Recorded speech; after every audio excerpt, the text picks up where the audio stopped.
The elevator doors slid shut with a soft chime, trapping Ethan Carter in a moment that would rewrite his life forever. He wasn't supposed to be there. He wasn't supposed to look up.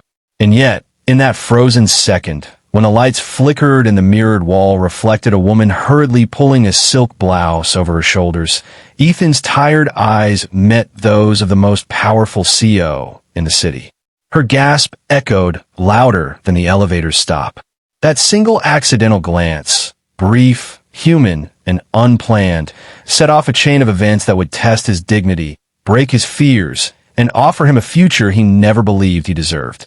And as the doors opened, Ethan had no idea that walking out would be far harder than walking in, because some moments don't let you leave unchanged. Ethan was a single father, surviving on exhaustion and quiet sacrifices. His mornings began before sunrise, packing lunches for his 6-year-old daughter Lily, tying shoelaces with trembling hands from lack of sleep, and whispering promises he wasn't sure he could keep. He worked nights as a maintenance supervisor in the towering glass building downtown, the kind of place where men like him were invisible and women like her existed on magazine covers. His boss pushed him relentlessly, cutting shifts, piling work, reminding him he was replaceable. Ethan never argued. He needed the job. Lily needed stability. That was enough. That night, the building buzzed with tension. A late executive meeting ran past midnight, and Ethan was called to fix a malfunctioning elevator on the executive floor.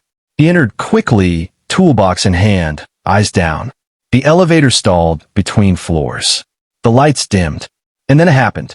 The woman inside, elegant, commanding, even in vulnerability, had assumed privacy. She was changing out of a formal suit into something more comfortable after hours of endless negotiations. When Ethan looked up, shock crossed both their faces. Her cheeks flushed. His heart dropped into his stomach. I'm sorry, Ethan blurted, turning away instantly, face burning with shame. I didn't know anyone was. Stop, she said, voice sharp but shaken. Silence swallowed them. He fixed the panel with shaking hands, apologized again, and fled the moment the doors opened. That woman was Claire Bennett, the CEO everyone feared and admired. And she couldn't sleep that night. Not because of embarrassment, but because of the way Ethan had looked at her. Not with hunger, not with judgment, with respect, and with pain in his eyes she recognized too well. The next day, Ethan was summoned to HR. Panic clawed at his chest. Lily's school fees, rent, groceries, all flashed through his mind. He expected termination. Instead, he found Claire waiting. She dismissed everyone else and spoke softly. You didn't do anything wrong, but I need to understand something. Why did you apologize like your life depended on it? Ethan hesitated, then spoke the truth. About Lily, about being alone, about how one mistake could cost everything. Claire listened, really listened for the first time in years. She saw not a worker, but a father carrying the world quietly. From that moment, things changed, slowly, carefully. Ethan was reassigned to daytime hours. Lily no longer waited alone after school. Claire began noticing injustices in her company she'd once overlooked. She challenged managers. She protected workers. But whispers started. Rumors twisted the truth. Ethan was accused of using that night to gain favor. His boss humiliated him publicly. Ethan considered quitting, retreating back into invisibility. Then the second turning point came. At a company-wide meeting, Claire took the stage. Her voice didn't tremble. She told the story, not the accident, but the aftermath. She spoke about dignity, about how power should protect, not crush. And she told everyone about a man who reminded her what integrity looked like when no one was watching.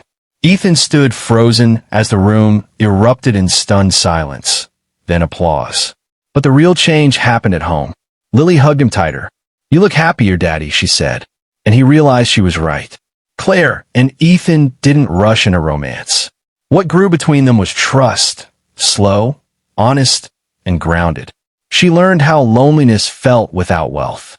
He learned that strength could look like compassion and heals. Together, they rebuilt parts of themselves they thought were lost. Years later, Ethan would still remember that elevator. Not with fear, but gratitude. Because sometimes life doesn't change with a grand plan. Sometimes it changes in a broken elevator, with two strangers, a moment of vulnerability, and the courage to choose humanity over fear.